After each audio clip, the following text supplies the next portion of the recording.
بسم الله الرحمن الرحيم إن الحمد لله نحمده ونستعينه ونستغفره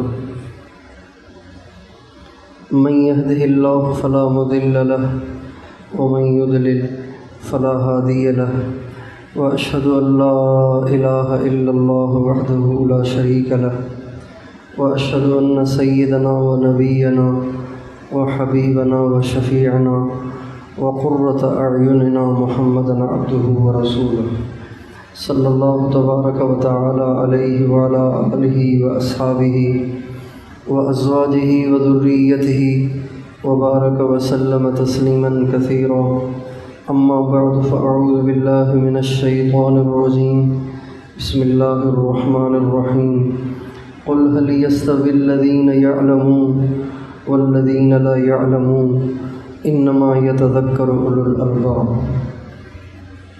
وقال تعالى انما يخشى الله من عباده العلماء سبحان ربك رب العزة عما يصفون وسلام على المرسلين والحمد لله رب العالمين اللهم صل على سيدنا محمد وعلى آل سيدنا محمد وبارك وسلم.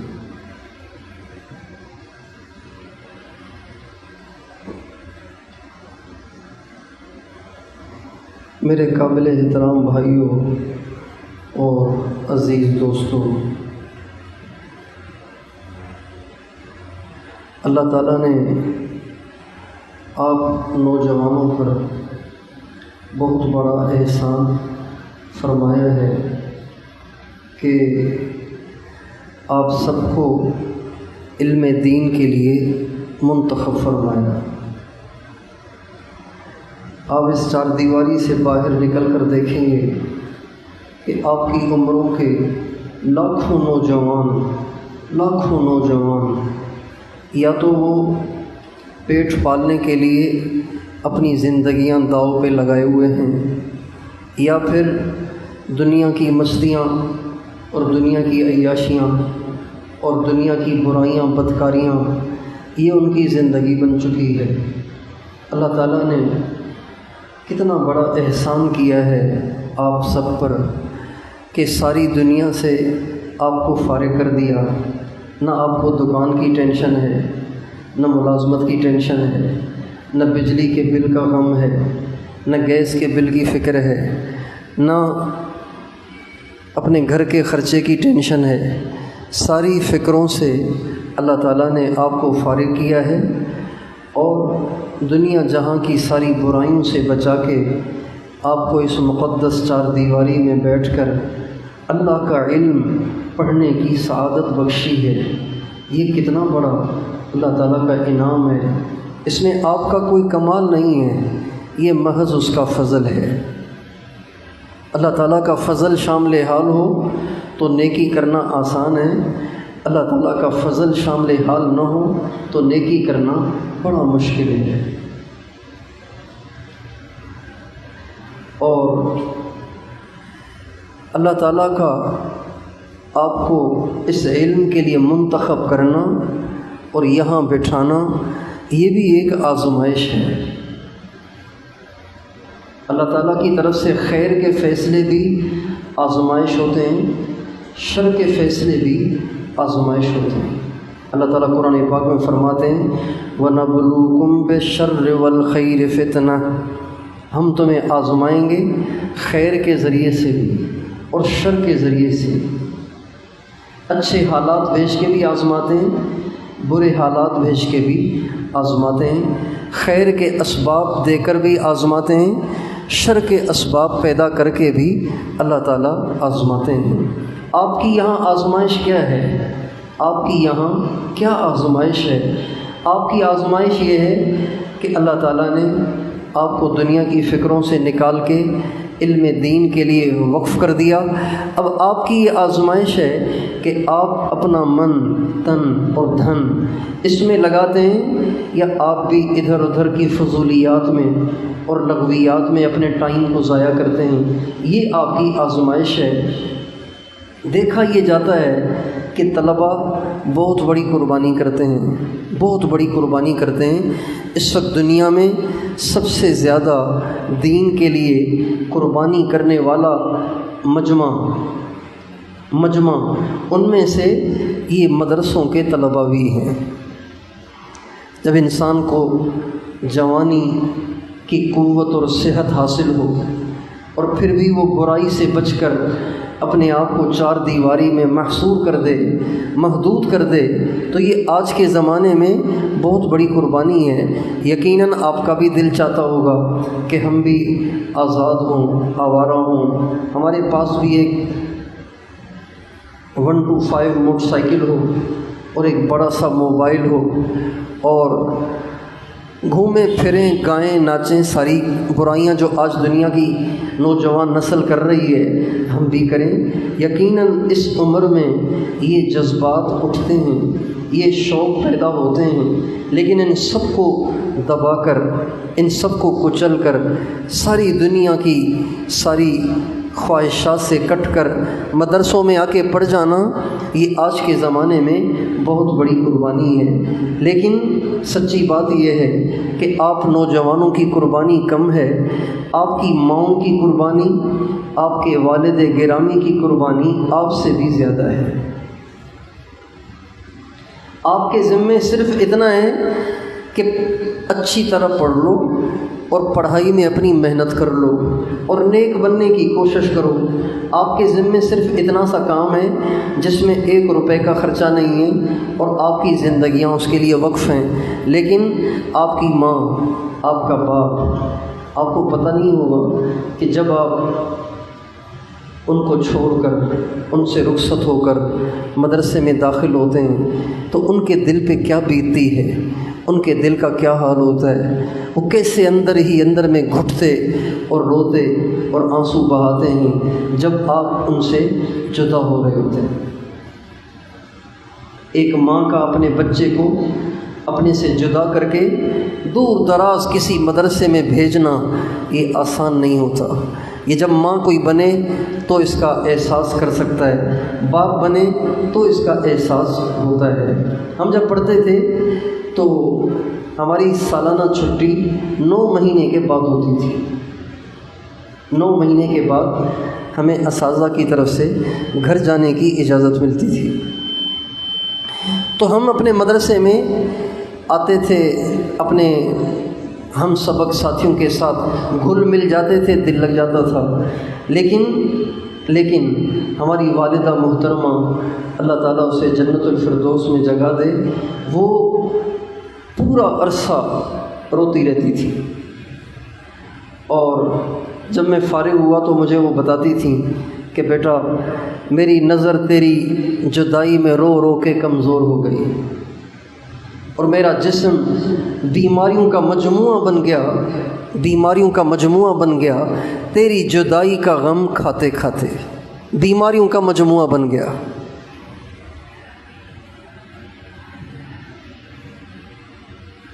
پھر اس نے سنایا کہ جب تو جاتا تھا نا، چھٹیاں گزارنے آتا، پھر دوبارہ مدرسے جاتا، تو میں کئی دن تک تیری اس چارپائی کو دیکھ کے روتی تھی جس پہ تو سویا کرتا تھا، تیرے کپڑوں کو دیکھ کے روتی تھی جو تو چھوڑ کے جاتا تھا، ان برتنوں کو دیکھ کے روتی تھی جن برتنوں میں میں تجھے کھانا کھلاتی تھی۔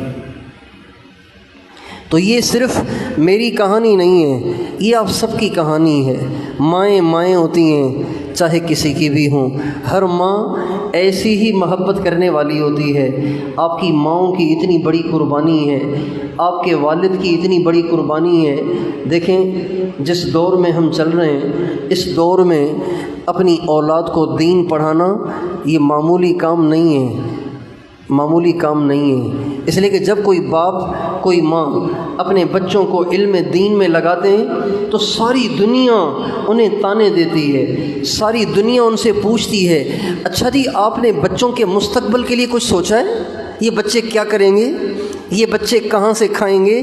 یہ سوال ہزاروں دفعہ سننے کو ملتا ہے، ہزاروں دفعہ سننے کو ملتا ہے، ہزاروں دفعہ سننے کو ملتا ہے۔ انسان ایک کو جواب دیتا ہے، 2 کو جواب دیتا ہے، 4 کو جواب دیتا ہے، آخر ہی اس سوال سے انسان کا اپنا بھی دل متاثر ہوتا ہے اور سوچتا ہے یار بات تو صحیح کہہ رہے ہیں، اگر میرا بچہ عالم بن گیا، قاری بن گیا، حافظ بن گیا تو زیادہ سے زیادہ کسی مسجد کا امام لگے گا، اور اماموں کی تنخواہ 6,000 8,000 10,000۔ تو آج کے زمانے میں جب پیٹرول 230 سے اوپر چلا گیا ہے، 10,000 میں کیا ہوگا؟ کون سا گھر 10,000 میں چلے گا؟ بچوں کے خرچے، بیوی کا خرچہ، اپنی ذات کا خرچہ، بیمار ہو جائے تو دوائی، اور گھر کا راشن، اور بجلی کا بل، اور گیس کا بل، مکان نہ ہو تو اس کا کرایہ 10,000 میں نہیں ہو سکتا۔ تو ماں باپ یہ سوچ کے ضرور پریشان ہوتے ہیں، لیکن اس کے باوجود بھی وہ اللہ کے فضل پہ بھروسہ کر کے آپ کو مدرسوں میں پڑھاتے ہیں، اور پھر آپ کا خرچہ بھی اٹھاتے ہیں۔ اب آپ کے باپ کے ذمے آپ کے گھر کا خرچہ بھی، آپ کے گھر کے بجلی کا بل اور گیس کا بل بھی، اور آپ کا خرچہ بھی۔ آپ یہاں آتے ہیں تو کرایہ آسمان سے تو نہیں آتا، باپ دیتے ہیں۔ جب وہ واپس جاتے ہیں تو واپسی کا کرایہ بھی والد صاحب دیتے ہیں، یہاں رہنے کا کرایہ بھی، یہاں رہنے کا جو خرچہ ہے وہ بھی والد صاحب دیتے ہیں۔ اتنی ساری ذمہ داریاں انہوں نے آپ کے لیے اٹھائی ہوئی ہیں۔ آپ سوچئے یہ کتنا بڑا آج کے زمانے کا کارنامہ اور کتنی بڑی قربانی ہے، اور آپ کے ذمے صرف اتنا ہے کہ آپ نے صحیح پڑھنا ہے اور نیک بننا ہے، اللہ والا بننا ہے۔ اب اللہ تعالیٰ نے آپ کو یہ سارا ماحول دے کر ایک آزمائش میں ڈالا ہے، اور اللہ یہ دیکھنا چاہتے ہیں کہ میرا بندہ میری اس نعمت کی قدردانی کرتا ہے یا ناقدری کرتا ہے۔ جو طلبہ مستیوں میں اپنے اوقات کو ضائع کرتے ہیں، نہ تکرار کا اہتمام، نہ مطالعے کا اہتمام، نہ سبق کا اہتمام، اور چھٹی ہوئی سیدھے کھیل میں چلے گئے، یا پڑھائی کے اوقات میں بھی مستیاں کرتے رہے، ہنسی مذاق کرتے رہے، چھیڑ چھاڑ کرتے رہے، یہ سب کے سب طلبہ اللہ کی اس نعمت کی ناقدری کرنے والے ہیں۔ اور جو طلبہ اپنے مقصد میں لگے ہوئے ہیں، جس مقصد کے لیے ماں باپ نے بھیجا ہے، اس مقصد میں لگے ہوئے ہیں، یہ اس آزمائش میں پاس ہیں۔ اور جب انسان طالب علمی کے زمانے کو صحیح مقصد میں خرچ کرتا ہے، اللہ تعالیٰ فراغت کے بعد بھی اس سے دین کی بڑی بڑی خدمتیں لیتے ہیں۔ ہمارے استاد محترم فرمایا کرتے تھے، جو طلبہ طالب علمی کے زمانے میں اپنی فکر نہیں کرتے، یہ فراغت کے بعد کبھی سدھر نہیں پاتے۔ ان میں جو کمیاں اور برائیاں پیدا ہو جائیں، یہ فراغت کے بعد برائیاں اور کمیاں بڑی سے بڑی ہوتی چلی جاتی ہیں۔ اگر طالب علمی کے زمانے میں کسی میں برائی کا بیج ہے تو فراغت کے بعد وہ درخت بن جاتا ہے۔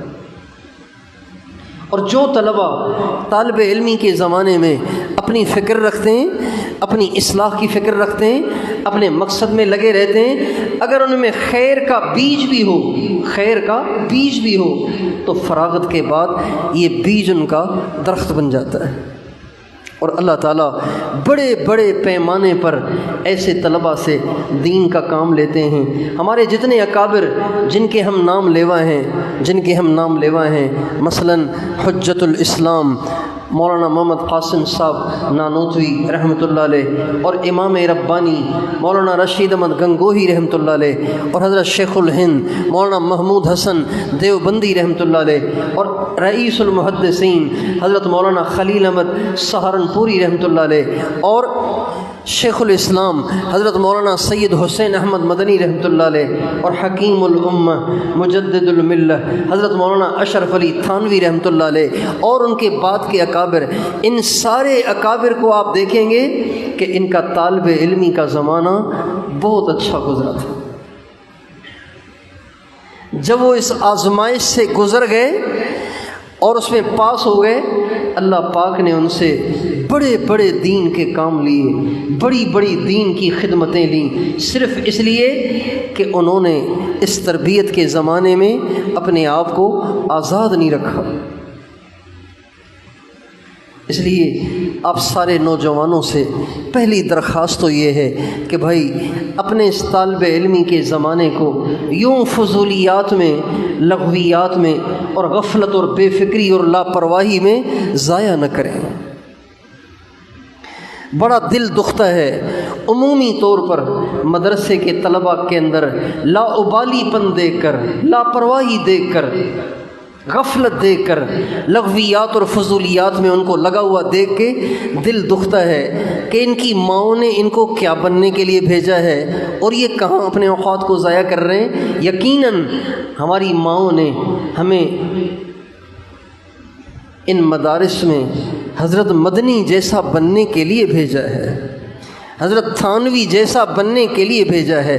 ہم میں سے سب کی ماؤں کی یہ آرزو ہوتی ہے کہ کاش کہ میرا بیٹا بھی مولانا مدنی جیسا بن جائے، مفتی محمود جیسا بن جائے، حضرت تھانوی جیسا بن جائے اور حضرت نانوتوی اور حضرت گنگوئی جیسا بن جائے۔ لیکن طلباء کو اس کی فکر نہیں ہوتی کہ اللہ کرے میں بھی ان جیسا بن جاؤں۔ تو پہلی درخواست آپ سارے نوجوانوں سے یہ ہے کہ آپ اپنے اوقات کو ضائع کرنے سے بچیں، اپنے مقصد میں اپنے اوقات کو صرف کریں اور اس کی فکر رکھیں کہ جس مقصد کے لیے میں آیا ہوں اس مقصد میں پورا اتر رہا ہوں یا نہیں۔ پہلی درخواست تو آپ سے یہ ہے۔ دوسری درخواست یہ ہے کہ جو بننے کے ارادے سے آپ مدرسے میں آتے ہیں، آپ کے ماں باپ نے آپ کو بھیجا ہے، ویسا بننے کے لیے آپ کو چند کام کرنے پڑیں گے۔ جیسے ہمارے بڑے بن گئے تھے اور جیسے بننے کی آپ کو بھی تمنا ہوگی اور آپ کے ماں باپ کو بھی تمنا ہوگی، ویسا بننے کے لیے آپ کو چند کاموں کی پابندی کرنی پڑے گی۔ ان میں سب سے پہلا کام اپنے آپ کو گناہوں سے بچانا، تقویٰ کی زندگی اختیار کرنا، پرہیزگاری کی زندگی اختیار کرنا، کبیرہ گناہوں سے بھی بچنا، صغیرہ گناہوں سے بھی اپنے آپ کو بچانا۔ عام طور پر اس میں غفلت ہوتی ہے کہ ہم مدرسوں میں رہنے والے اور مدرسوں میں پڑھنے پڑھانے والے یہ سمجھتے ہیں ہمارے لیے تو سمندر کی مچھلیاں بھی دعائیں کرتی ہیں، ہمارے لیے تو بلوں میں چونٹیاں بھی دعائیں کرتی ہیں، ہمارے لیے تو فرشتے بھی دعا کرتے ہیں، لہٰذا ہم تو ویسے ہی جنتی ہیں۔ نہیں میرے دوستو، ویسے ہی جنتی نہیں ہیں۔ جنتی بننے کے لیے متقی ہونا شرط اول ہے۔ متقی ہونا شرط اول ہے۔ متقی بنے بغیر اللہ تعالیٰ کے ہاں انسان کی کوئی نیکی قبول نہیں ہے۔ متقی بنے بغیر اللہ تعالیٰ قرآن پاک میں فرماتے ہیں انما یتقبل اللہ من المتقین، اللہ تعالیٰ صرف ان کی نیکیاں قبول کرتا ہے جن کی زندگیوں میں تقویٰ ہوتا ہے۔ ہمارے نبی کا ارشاد ہے کل قیامت کے دن بہت سے لوگ ایسے آئیں گے جن کے پاس پہاڑوں جتنی نیکیاں ہوں گی، پہاڑوں جتنی نیکیاں، مدرسے میں پڑھے بھی، قرآن بھی پڑھتے رہے، تلاوت بھی کرتے رہے اور تبلیغ میں بھی 3 دن لگاتے رہے، 40 دن چھٹیوں میں لگاتے رہے اور نمازیں بھی پڑھاتے رہے، چھوٹے چھوٹے بچوں کو بھی پڑھاتے رہے، یہ ساری نیکیاں کرتے رہے۔ ایسے لوگ قیامت کے دن آئیں گے جن کے پاس پہاڑوں جتنی نیکیاں ہوں گی، لیکن اللہ تعالیٰ ان کو فرمائیں گے جنت میں تمہارا کوئی حصہ نہیں، تمہارے لیے جہنم کی آگ تیار ہے۔ صحابہ نے کہا یا رسول اللہ ایسے کون سے لوگ ہوں گے کہ نیکیاں تو پہاڑ جتنی اور جنت میں ان کا کوئی حصہ ہی نہیں ہوگا؟ آپ نے فرمایا وہ لوگ ہوں گے جو نیکیاں تو پہاڑوں جتنی کریں گے، لیکن جب کبھی انہیں گناہ کا موقع ملتا تھا وہ گناہ سے باز نہیں آتے تھے، گناہ کرتے تھے۔ غیبت کے موقع پر غیبت، بد نظری کے موقع پہ بد نظری، تنہائی میں اللہ کو ناراض کرنے والے کام، یہ وہ سرزد ان سے سرزد ہوتے تھے، لہٰذا ان کی پہاڑوں جتنی نیکیاں اللہ برباد کر دے گا اور ان کو دوزخ میں ڈالے گا۔ اس لیے میرے دوستو، پہلی چیز جو آپ کی قبولیت کے لیے شرط اول ہے وہ تقوی ہے۔ حضرت ابی بن کعب رضی اللہ تعالی عنہ سے حضرت عمر نے ایک دفعہ پوچھا کہ ابی، مجھے یہ تو بتاؤ کہ تقوی کسے کہتے ہیں، تقوی کسے کہتے ہیں؟ حضرت ابی بن کعب نے حضرت عمر سے کہا، امیر المومنین، آپ کبھی ایسی پگڈنڈی سے گزریں، ایسی پگڈنڈی، سندھی میں کہتے ہیں بنو، بنو،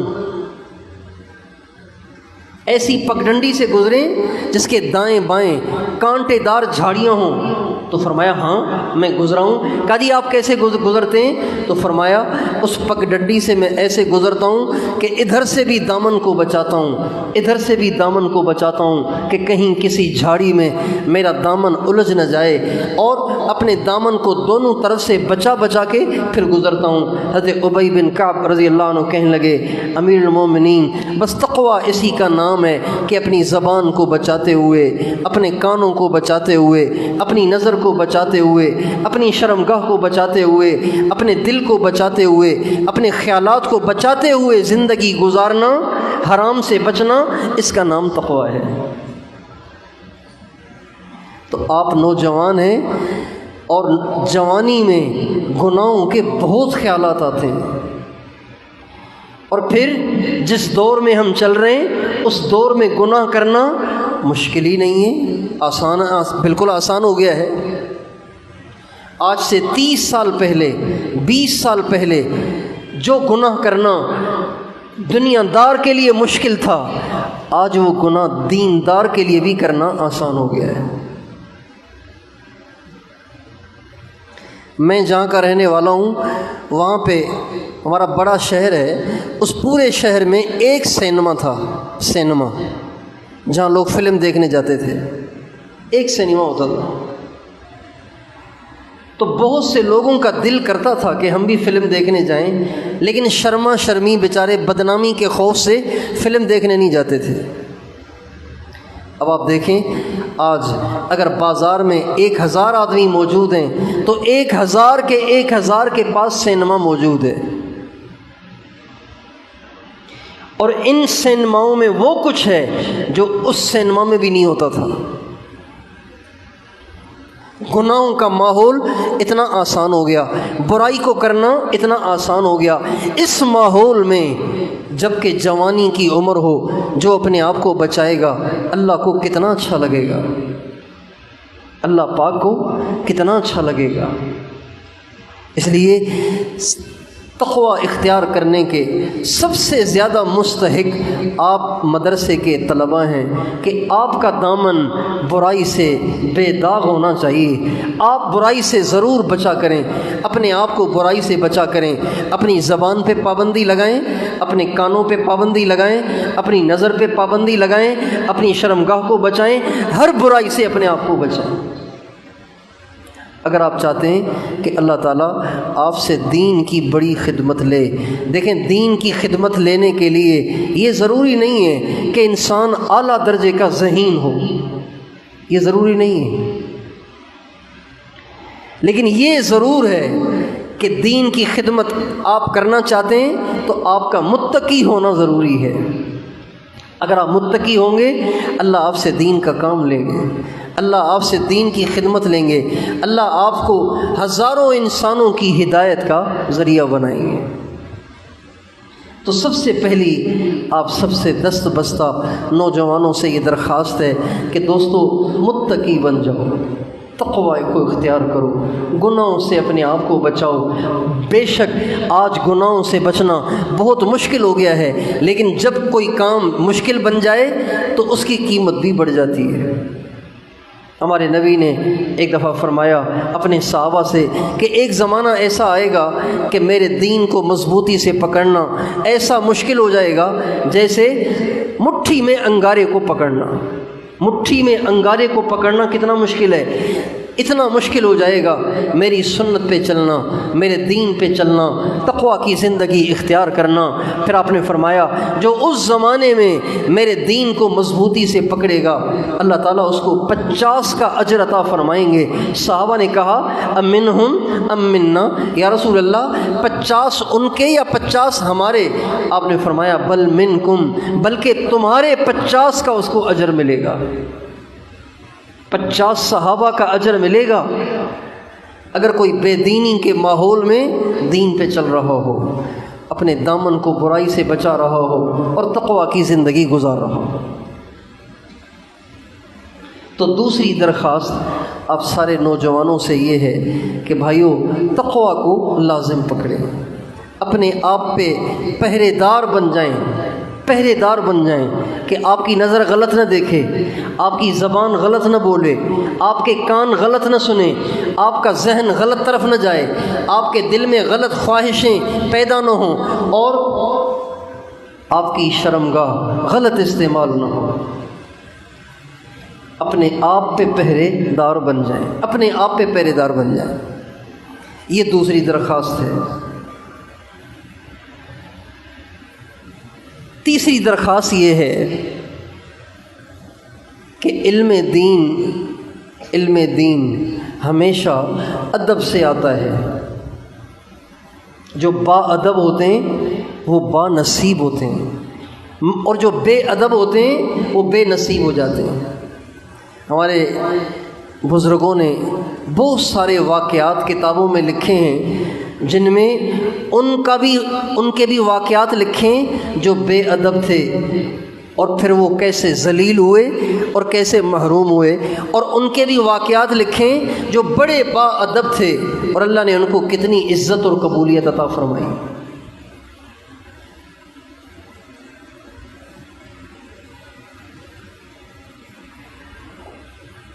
ہم نے اپنے استاد سے ایک واقعہ سنا، فرمانے لگے کہ ایک طالب علم بڑا ذہین تھا، بہت ذہین تھا، اور یہ واقعہ ہے ساہیوال کا، بڑا ذہین طالب علم۔ جب سبق پڑھتے تھے تو وہ ذہین بہت تھا، تو وہ سبق کے دوران اپنے استاد پہ اشکال کرتا، اور ایسے اشکال کرتا کہ بیچارہ استاد جواب ہی نہ دے پاتا۔ جب استاد لاجواب ہو جاتا تھا تو وہ طنزیہ انداز سے استاد کو دیکھ کے مسکراتا تھا، یعنی زبان حال سے کہتا تھا کہ دیکھو میں نے کیسے پھنسا دیا ان کو، بڑے مدرس بنے ہوئے ہیں، دیکھو کیسے پھنسا دیا ان کو۔ یہ اس کی عادت تھی۔ استاد محترم بڑے بردبار تھے، بڑے خوش اخلاق تھے، وہ بیچارے درگزر کر دیا کرتے تھے، سمجھتے تو تھے لیکن درگزر کر دیا کرتے تھے۔ ایک دفعہ جب اس نے اس طرح استاد محترم کو تنگ کیا تو استاد محترم کی زبان سے بد دعا نکل گئی۔ استاد نے کہا ابے تو گدھے چرائے گا، تو نہیں پڑھ سکے گا، تو گدھے چرائے گا، گدھے۔ یہ استاد کی زبان سے بول نکل گیا۔ کہتے ہیں کافی عرصے کے بعد استاد محترم کہیں جا رہے تھے تو راستے میں ایک نوجوان ملا، نہ سر پہ ٹوپی، میلے کچیلے کپڑے، عجیب و غریب اس کی ہیئت، اور وہ گدھے ساتھ لیے ہوئے کہیں جا رہا تھا۔ جو ہی ان پہ نظر پڑی تو ایک دم آ کے ان سے لپٹ گیا اور ہاتھ چومنے لگ گیا۔ کہا حضرت آپ نے مجھے پہچانا؟ تو کہنے لگے نہیں میں نے تو نہیں پہچانا۔ کہ میں آپ کا وہی ذہین طالب علم ہوں جو سبق میں آپ پہ اشکال کیا کرتا تھا۔ ایک دفعہ آپ نے تنگ آ کے مجھے کہا تھا ابے تو گدھے چرائے گا، آج دیکھیں میں گدھے چرا رہا ہوں۔ نہ مجھے نماز نصیب ہے، نہ مجھے مسجد میں جانا نصیب ہے، نہ مجھے علم دین حاصل ہوا، آج میں گدھے چرا رہا ہوں، ذلت کی زندگی گزار رہا ہوں اور دھکے کھا رہا ہوں۔ اس لیے تیسری درخواست آپ سارے نوجوانوں سے یہ ہے کہ بھائی استاد کا ادب کرنا، کبھی استاد کے بارے میں زبان نہ کھولنا، استاد کی کبھی غیبت نہ کریں، استاد پہ کبھی اعتراض نہ کریں، استاد سے کبھی فری نہ ہوں، بے تکلف بھی نہ ہوں، اور استاد کی طرف کبھی پیٹھ نہ کریں، استاد کی طرف پیٹھ نہ کریں۔ جیسے آپ قرآن کی طرف پیٹھ نہیں کرتے تو جس سے آپ کو علم الہی حاصل ہو رہا ہے اس کو بھی پیٹھ نہ کریں۔ کتابوں کی طرف پاؤں پھیلانے سے بچیں، کتابوں کی طرف پیٹھ کرنے سے بچیں۔ جس پھٹے پر، تپائی پر آپ کتاب رکھ کے پڑھتے ہیں، اس تپائی اور پھٹے اور ڈیسک کی طرف بھی پاؤں نہ پھیلائیں اور پیٹھ نہ کریں۔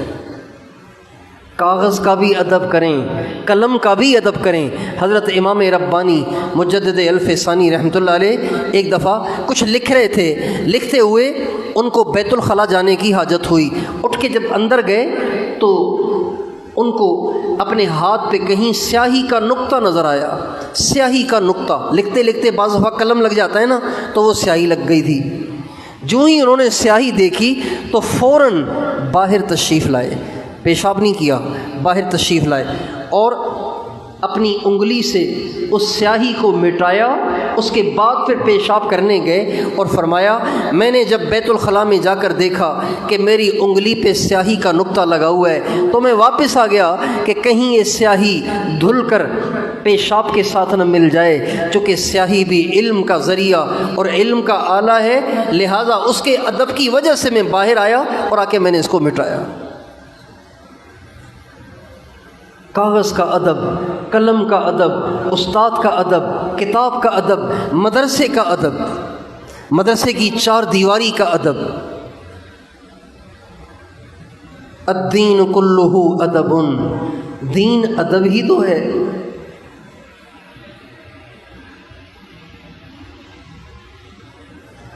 یہ تیسری درخواست ہے آپ سے۔ چوتھی درخواست یہ ہے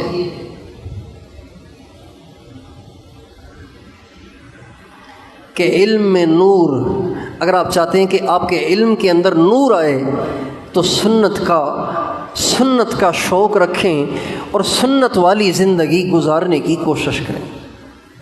یہ چوتھی درخواست ہے۔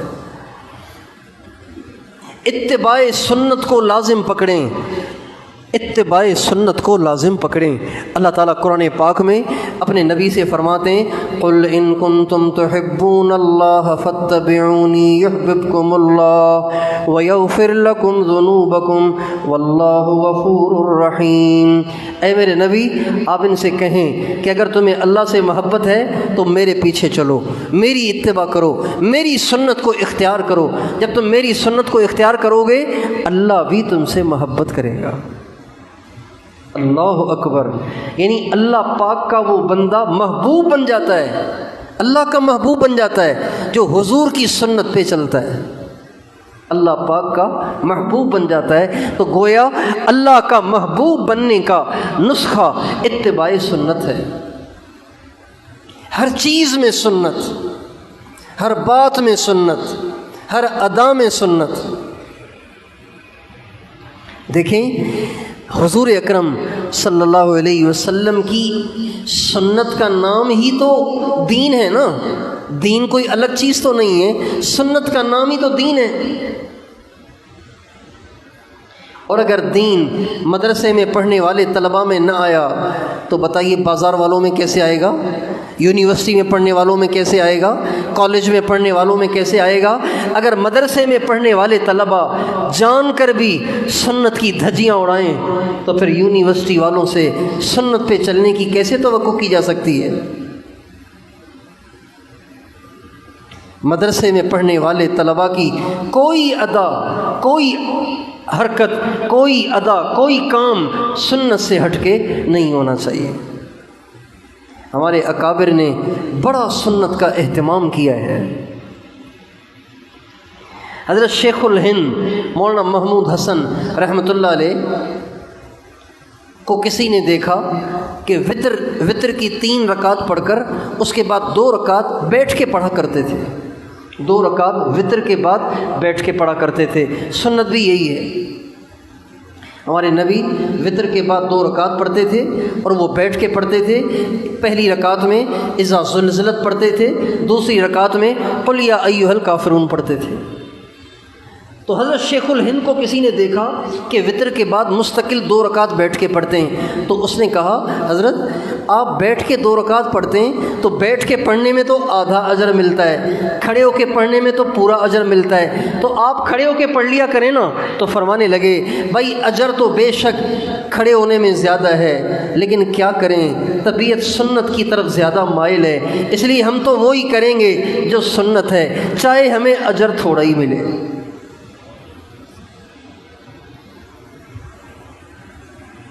تھوڑا اجر بھی ٹھیک ہے اگر سنت کے مطابق ہے تو۔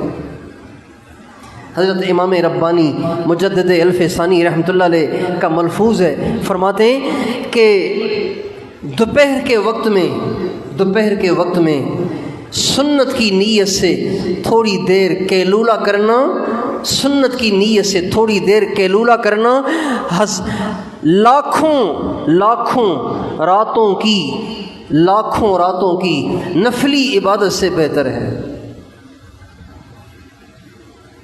لاکھوں راتیں نفلی عبادت میں جاگا جائے اس کا اجر کم ہے، دوپہر کو سنت سمجھ کے تھوڑی دیر سو جانا اس کا اجر زیادہ ہے، چونکہ یہ میرے نبی کی سنت ہے۔ سنت کا اتنا بڑا درجہ ہے، تو آپ سارے نوجوانوں سے، دوستوں سے درخواست ہے کہ سنت پہ چلو، اپنا لباس سنت کے مطابق بناؤ۔ طلباء کا لال پیلے قسم کے، دنیا دار قسم کے کلر کے کپڑے پہننا یہ اچھا نہیں ہوتا۔ ان کو تو نیکوں کا شعار اور نیکوں کا طریقہ اور نیکوں کی شکل و صورت کو اختیار کرنا چاہیے۔ آپ بتائیے کہ آپ نے کہیں کوئی ایسے اللہ والے دیکھیں جنہوں نے سرخ رنگ کے کپڑے پہنے ہوں، یا نیلے رنگ کے کپڑے پہنے ہوں، یا براؤن رنگ کے کپڑے پہنے ہوں، یا گرین رنگ کے کپڑے پہنے ہوں؟ کبھی دیکھیں؟ ہمیشہ اہل اللہ کو آپ دیکھیں گے یا تو وہ سفید لباس پہنتے ہیں یا پھر لائٹ کلر، جو ہلکے ہلکے کلر ہوتے ہیں نا، جیسے بوسکی رنگ کا ہے، خاکی رنگ کا ہے، اس رنگ کے کپڑے پہنتے ہیں، اور یہ سنت ہے۔ تو کوشش کریں ہر چیز میں اتباع سنت کو لازم پکڑیں۔ اللہ تعالیٰ توفیق دے تو سر پہ پگڑی بھی پہنیں، جیب میں مسواک بھی رکھیں، کف نہ پہنیں، کالر نہ پہنیں، اپنے پانچوں کو ٹخنوں سے اوپر رکھیں۔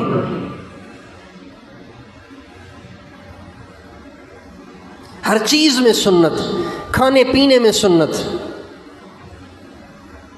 رات کو جب سوئیں تو طالب علم کا سونا اور ہو، دنیا داروں کا سونا اور ہو۔ طالب علم سنت کے خلاف نہ لیٹے۔ ہمارے نبی دائیں کروٹ لیٹتے تھے، تو ہمیں بھی دائیں کروٹ لیٹنا چاہیے۔ طالب علم کھڑے ہو کے کھانا نہ کھائے، کرسی پہ بیٹھ کے کھانا نہ کھائے، چوکڑی مار کے کھانا نہ کھائے، اتحیات میں بیٹھ کے کھانا کھائے، یا ایک ٹانگ پہ بیٹھ کے کھانا کھائے۔ یہ ہمارے نبی کی سنت ہے۔ مسواک کا اہتمام کریں، سلام میں پہل کریں۔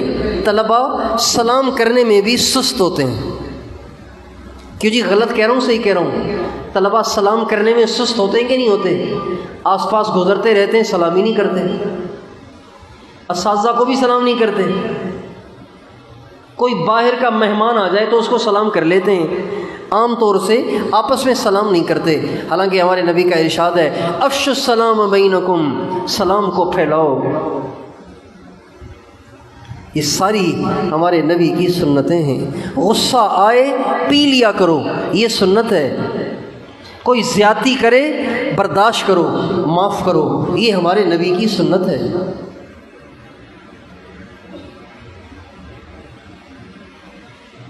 ہر چیز میں اتباع سنت کو لازم پکڑے۔ یہ 4 چیزیں ہو گئیں۔ 5ویں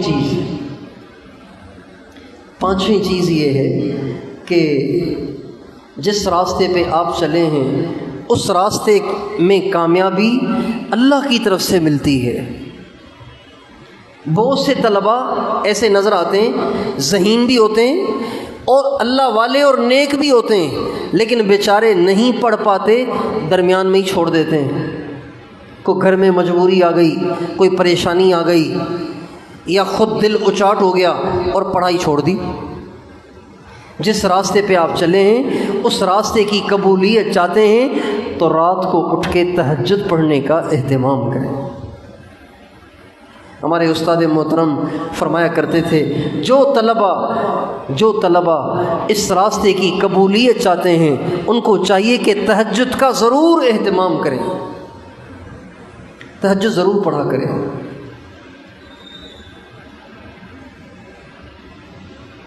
ہمارے نبی کا ارشاد ہے، علیکم بقیام اللیل، تہجد کو لازم پکڑو، فإنہ دأب الصالحین من قبلکم، اس لیے کہ پچھلے زمانے کے اہل اللہ کا تہجد پڑھنا طریقہ اور شیوا رہا ہے۔ ہمارے نبی ہمیشہ تہجد پڑھتے تھے۔ اللہ تعالیٰ نے ہمارے نبی کو تہجد کی ترغیب دی ہے۔ اللہ تعالیٰ فرماتے ہیں، یا ایھا المزمل قم اللیل الا قلیلا نصفہ او انقص منہ قلیلا او زد علیہ ورتل القرآن ترتیلا انا سنلقی علیک قولا ثقیلا ان ناشئۃ اللیل ہی اشد وطئا واقوم قیلا ان لک فی النہار سبحا طویلا۔ یہ تہجد کی ترغیب ہے۔ وَاذْكُرِ اسْمَ رَبِّكَ وَتَبَتَّلْ إِلَيْهِ تَبْتِيلًا رَبُّ الْمَشْرِقِ وَالْمَغْرِبِ لَا إِلَٰهَ إِلَّا هُوَ فَاتَّخِذْهُ وَكِيلًا۔ یہ ساری تہجد کی ترغیب ہے۔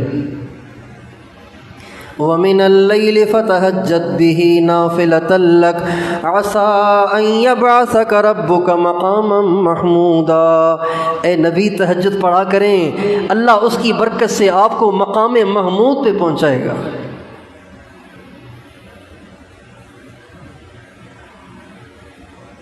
راضی ہو غزالی ہو عطار ہو رومی ہو، کچھ ہاتھ نہیں آتا بے آہ سحر گاہی۔